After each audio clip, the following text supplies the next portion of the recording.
বগীধলা চাহ বাগিচাৰ শ্ৰমিক স্বাস্থ্য অৱনতি নিউজ MK নিউজৰ বাতৰি সম্প্ৰচাৰৰ পাছতে তৎপৰ জিলা উপায়ুক্ত গোলাঘাটৰ বগীধলা চাহ বাগিচাৰ চাহ শ্ৰমিকৰ স্বাস্থ্য প্ৰতি তৎপৰ জিলা উপায়ুক্ত পুলক মহন্ত ডাঙৰীয়াৰ লগতে জিলা স্বাস্থ্য বিভাগ আজি গোলাঘাট বগীধলা চাহ বাগিচাত গোলাঘাটৰ জিলা উপায়ুক্তৰ নেতৃত্বত মৰঙী চক্ৰ বিষয়া সহযোগত স্বাস্থ্য কেম্পৰ ব্যৱস্থা কৰে বগীধলা স্বাস্থ্য কেম্পত উপস্থিত থাকে জিলা স্বাস্থ্য বিভাগৰ দল চাহ শ্ৰমিক সংগ্ৰাম সমিতি ভূমি অধিকাৰ সমিতিৰ অমিত নাগ অনন্ত কুমাৰ দীপ ইয়ালুদ্দিন হুছেইন ধৰি বহু গণ্যমান্য ব্যক্তি বগীধলা চাহ বাগিচাৰ শ শ্ৰমিকে শাৰী পাতিলে স্বাস্থ্যৰ বাবে পোনপ্ৰথমে আমাৰ গোলাঘাট জিলাৰ উপায়ুক্ত পুলক মহন্ত ডাঙৰীয়াক ধন্যবাদ জ্ঞাপন কৰিছোঁ খালি আমি চাহ শ্ৰমিক মুক্তি সংগ্ৰাম সমিতিৰ দল এটাই আৰু আমাৰ ভূমি অধিকাৰ সমিতিৰ দল এটাই আমি আহি বগীধলা চাহ বাগিচাত সাডেন ভিজিট কৰিছিলোঁ আৰু সাডেন ভিজিট কৰোঁতে আমি গোটেইখিনি দেখিবলৈ পালোঁ যে মানুহৰ ঘৰত গোটেইবিলাকৰ ঘৰত আচলতে বেমাৰত আচলতে আক্ৰান্ত হৈ আছে আৰু এনেকুৱা দুখ আৰু দূৰদৰ্শা আমি কেতিয়াও দেখা নাছিলোঁ আৰু আপোনালোকে সকলোৱে অৱগত যে এইখন চাহ বাগিচা 2016 চনৰ পৰা বন্ধ আছিলে আৰু এতিয়াও এইখন চাহ বাগিচা হয়তো খোলা নাই কিন্তু আমি দেখিবলৈ পাইছোঁ ইয়াত যি পৰিস্থিতি এনেকুৱা ধৰণৰ যে মানুহে খাবলৈ পোৱা নাই মানুহৰ আচলতে ভাল ঘৰ এটাও নাই বা ইয়াত এটা চৰকাৰী আঁচনি এটাও ঢুকি পোৱা নাই আৰু তেনেস্থলত যেতিয়া আমি দেখিবলৈ পালোঁ কিছুমান ৰোগী ইয়াত আছে যিবিলাক ৰোগী নেকি বিচনাৰ পৰা উঠিব নোৱাৰে সেই ৰোগীবিলাকক আমি চাই আচলতে আমাৰ অন্তৰখন কান্দিছিলে আমি চাইছিলোঁ আৰু লগালগ আমি গোলাঘাট প্ৰশাসনৰ লগত আমি যোগাযোগ কৰিছিলোঁ আৰু যোগাযোগ কৰাৰ লগে লগে আমাৰ লগত তৎকালীনভাৱে মাত্ৰ 10-15 মিনিটৰ ভিতৰত আমাৰ লগত এটা মিটিং আয়োজন কৰিলে আৰু আয়োজন কৰি মেলি পেলাই আজি চিকিৎসা এটা শিবিৰ আমাৰ ইয়াত দিছে তাৰ বাবে আমি আমাৰ গোলাঘাট জিলাৰ সন্মানীয় পুলক মহন্ত ডাঙৰীয়া আয়ুক্ত মহোদয়ক আমি ধন্যবাদ জ্ঞাপন কৰিছোঁ আৰু দেখিবলৈ পাইছোঁ ইয়াত বিভিন্ন ধৰণৰ ৰোগীবিলাক আহিছে আৰু তেওঁলোকৰ যিবিলাক চিকিৎসা আছে আমি ভাবোঁ যিসকল চিকিৎসা ইয়াত প্ৰাথমিক চিকিৎসা আছে প্ৰাথমিক চিকিৎসাখিনি ইয়াত হওক সেইখিনি হওক আৰু যিখিনি নেকি বিচনাৰ পৰা একেবাৰে উঠিব পৰা নাই অসমৰ মাননীয় মুখ্যমন্ত্ৰীয়ে এইটো কথাটো ঘোষণা কৰি আছে আৰু কৈ আছে যদি ডাঙৰ কিবা বেমাৰ হয় আমাক নিশ্চয় অৱগত কৰক আপোনালোকৰ সংবাদ মাধ্যমৰ যোগেদি আমি সংবাদ মাধ্যমৰ যোগেদি তেখেতক আমি অৱগত কৰিছোঁ আৰু অতি শীঘ্ৰে যাতে আমাৰ যিসকল ইয়াত চাহ শ্ৰমিক ভাই ভনীসকল দুৰাৰোগ্য ৰোগত আচলতে আক্ৰান্ত হৈ আছে তেওঁলোকক আচলতে উন্নত মানদণ্ডৰ চিকিৎসা দিবৰ কাৰণে বাহিৰলৈ পঠিয়াবৰ কাৰণে আচলতে তেখেতক আমি চাহ শ্ৰমিক মুক্তি সংগ্ৰাম সমিতিৰ তৰফৰ পৰা আমি অনুৰোধ জনাইছোঁ আৰু লগতে এটা কথা আমি দেখিবলৈ পাইছোঁ যে ইয়াত কিছুমান মানুহ আচলতে সজাগতাটো নথকাৰ কাৰণে আয়ুষ্মান কাৰ্ড আধাৰ কাৰ্ড ৰেচন কাৰ্ড এইবিলাক আচলতে নথকাৰ কাৰণে মানুহবিলাক আচলতে সা সুবিধাৰ পৰা বঞ্চিত হৈ আছে তো গতিকে আজি সেইখিনি কামো আমাৰ গোলাঘাট প্ৰশাসনে কৰি দিয়াৰ কাৰণে আমি ধন্যবাদ জ্ঞাপন কৰিছোঁ আৰু মই ভাবিছোঁ যে অতি শীঘ্ৰে এই আমাৰ চাহ শ্ৰমিকৰ মাজত এটা ভাল বাৰ্তা আহিব আৰু ইয়াৰ পৰা এটা সজাগতা হ'ব বুলি মেলি পেলাই আমি ভাবিছোঁ আৰু লগতে এই কথাটো আমি স্পষ্ট কৰিব বিচাৰিছোঁ যে যিসকল ৰোগী এতিয়া খোজকাঢ়িব পৰা নাই যিসকলে এতিয়া কথা পাতিব পৰা নাই যিসকলে বিচনাত আছে তেওঁলোকৰ লগত আমি আচলতে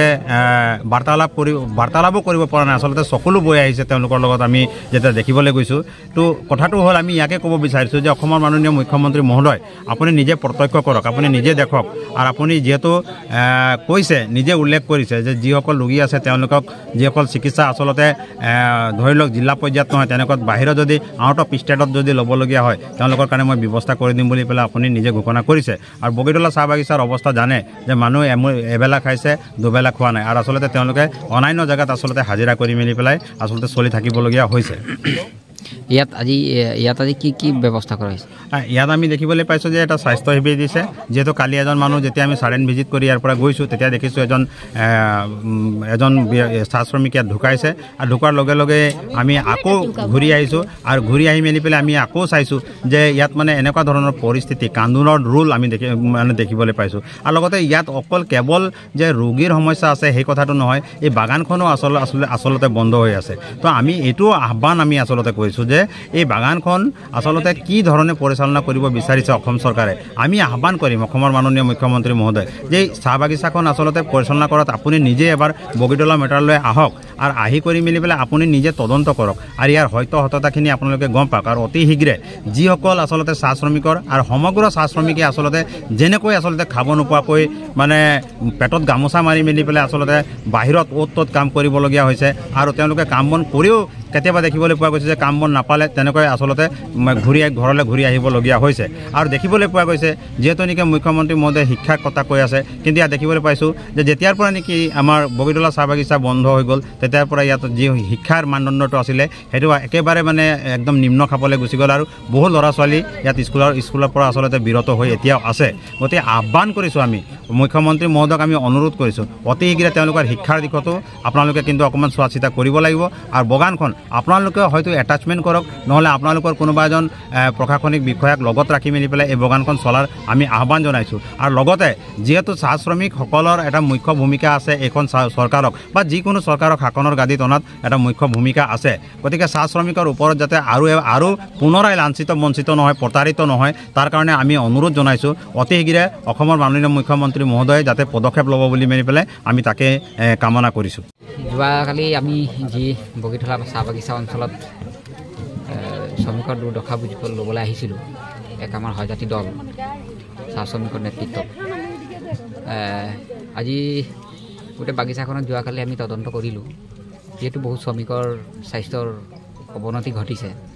আৰু আমি ওলাই যোৱাৰ পাছতেই এটা শ্ৰমিকৰ মৃত্যু হৈছিলে আৰু মৃত্যুৰ কেন্দ্ৰ কৰি পেলাই যিহেতু আমাৰ সহযাত্ৰী দলে জিলা উপায়ুক্তক অৱগত কৰাইছিল তাৰ তৎপৰতাৰ নেতৃত্বত আজি গোলাঘাট স্বাস্থ্যৰ বিভাগৰ তৰফৰ পৰা এক কেম্প ইয়াত দিয়া হৈছে বগীতলা চাহ বাগিচা অঞ্চলত আৰু স্বাস্থ্য বিভাগে খুব সুন্দৰভাৱে শ্ৰমিকৰ যি স্বাস্থ্যৰ বুজ লৈছে আৰু দিবলগীয়া যি দৰৱৰ পাতিৰ পৰা ধৰি সম্পূৰ্ণ যা যোগাৰ ধৰিছে আৰু সেই সুবিধাকণ জিলা উপায়ুক্ত পুলক মহন্ত ডাঙৰীয়া দিয়ে আৰু মৰঙী চক্ৰ বিষয়াৰ নেতৃত্বত আৰু স্বাস্থ্য বিভাগে যি তৎপৰতাৰ আমাক সহায়ৰ হাত বঢ়ালে তাক আমি বহুত বহুত ধন্যবাদ জ্ঞাপন কৰিছোঁ। গোলাঘাটৰ পৰা ইয়ালুদ্দিনৰ ৰিপৰ্ট MK নিউজ।